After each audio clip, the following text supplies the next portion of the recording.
When I hear people say, oh, well, he's got to move inside because he's got short arms, those people don't know jack squat about football. What advice would you have for Will Campbell? There's a lot of things technically that he could be better at.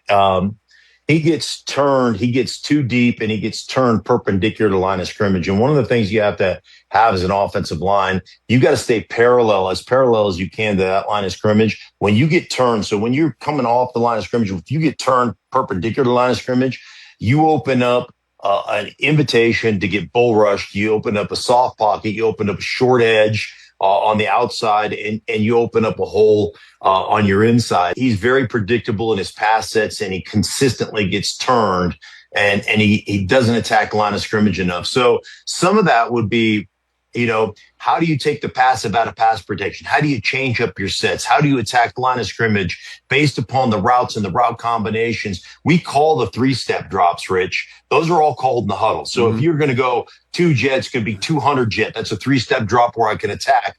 But you have to understand the 5-step drops where the ball is out.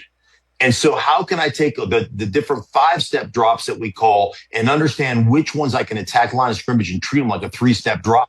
And so I can go take the passive out of pass protection. I can become the aggressor in those situations. So those are things that come with maturity, that come with growing in the offense, that come with understanding when you can take those chances, when you can take the fight, to the defensive line. One of the things I always thought when I was struggling in a game, I was just going to turn it into a street fight. I may not grade out well, but at least I'm not going to get my quarterback hit a bunch.